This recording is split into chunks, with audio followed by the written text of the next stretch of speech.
Ten, nine, eight, seven, six, five, four, three, two, one. Number 1. Alin sa sumusunod ang halimbawa ng pang-uring pamilang na palansa? A. Isa. B. Dalawa. C. Sandaan. D. Magkakapatid.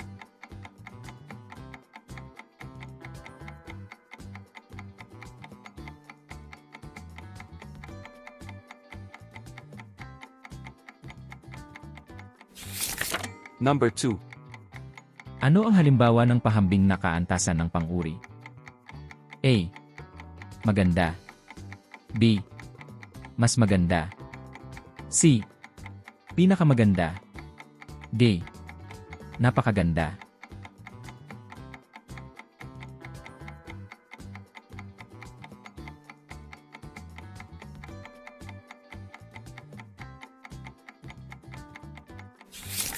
Number 3. Alin ang pang-abay na panang-ayon? A. Hindi. B. Oo. C. Huwag. D. Baka.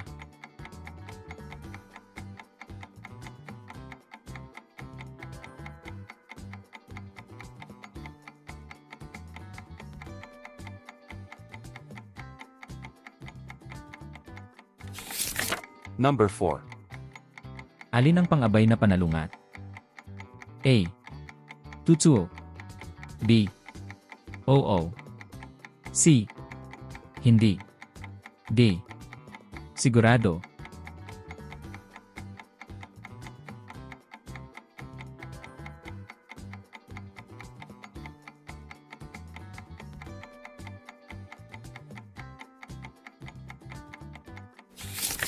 Number 5. Alin ang pandiwa sa focus tagaganap? A. Kinain ang mangga ng bata. B. Kumain ang bata ng mangga. C. Binili ang aklat ng guro. D. Ibinigay ang regalo sa kanya.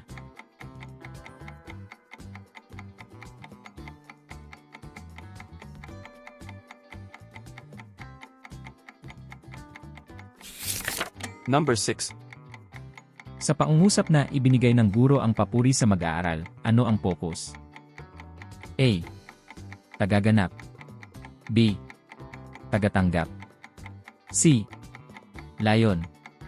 D. Ganapan.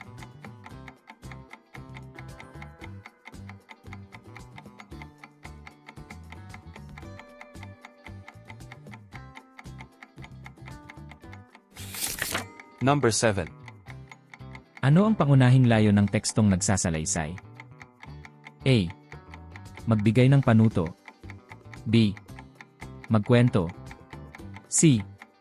Magbilang. D. Maghambing.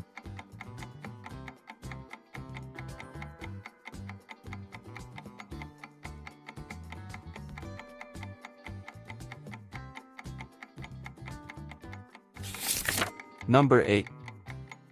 Alin ang halimbawa ng tekstong naglalahad? A. Kwento ng diwata. B. Hakbang sa pagluluto. C. Alamat ng bundok. D. Epiko ng bayani.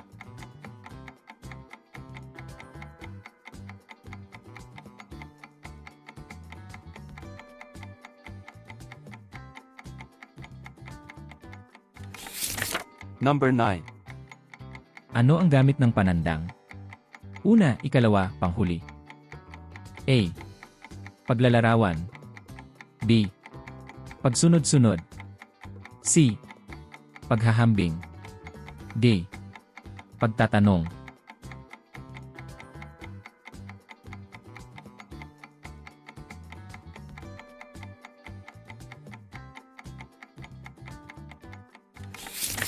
Number 10. Alin ang halimbawa ng tekstong naratibo? A. Listahan ng gamit. B. Kwento ng engkanto. C. Resipe ng adobo. D. Form ng paaralan.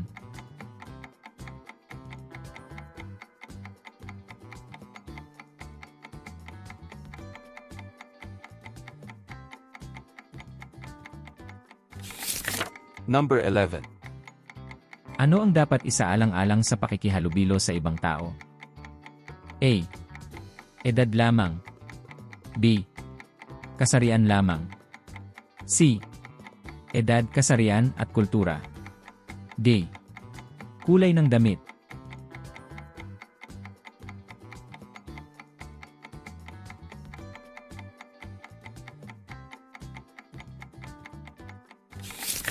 Number 12.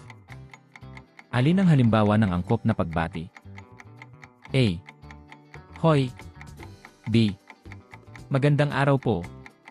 C. Sige na. D. Bilis.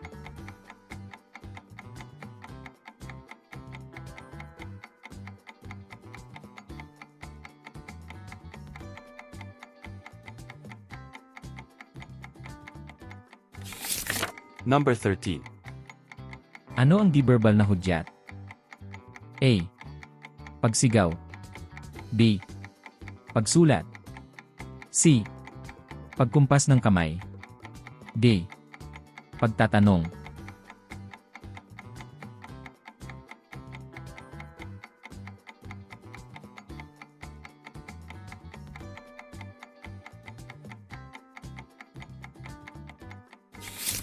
Number 14. Ano ang gamit ng pagtingin sa kausap habang nagsasalita? A. Pagpapakita ng galit. B. Pagpapakita ng respeto at atensyon. C.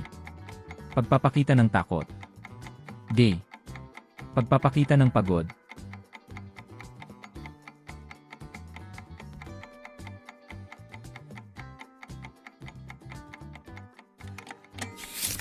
Number 15. Ano ang dapat gawin sa pambansang pistang opisyal? A. Magsalita ng walang paggalang. B. Gumamit ng angkop na wika at kilos. C. Huwag makihalubilo. D. Manahimik palagi.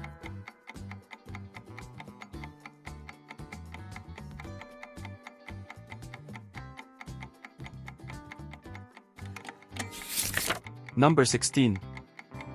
Ano ang halimbawa ng liham pangkaibigan? A. Liham aplikasyon.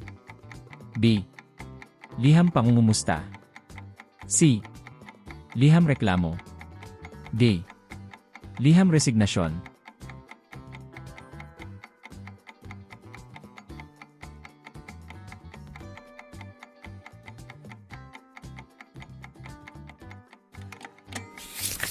Number 17.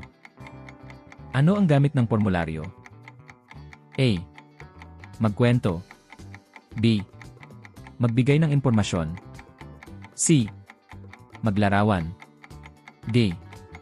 Magtula.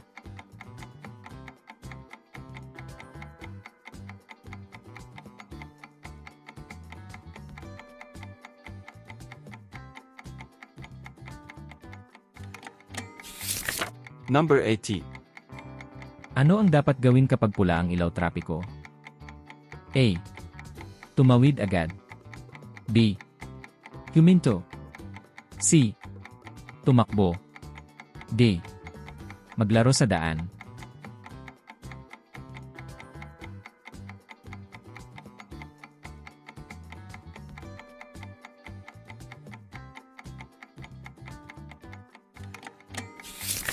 Number 19. Ano ang elemento ng multimedia na teksto? A. Kulay. B. Headline. C. Musika. D. Tunog.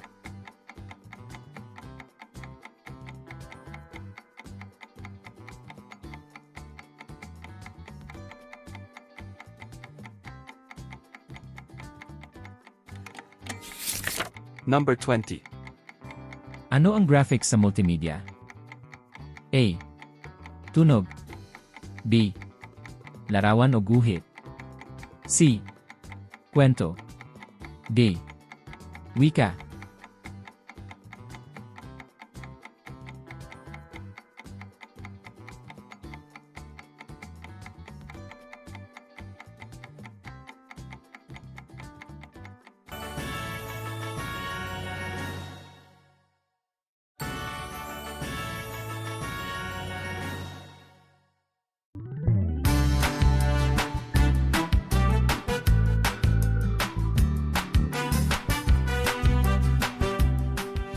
Thank you for watching. Please like, share, and subscribe for more lessons. Don't forget to hit the bell. See you in the next video.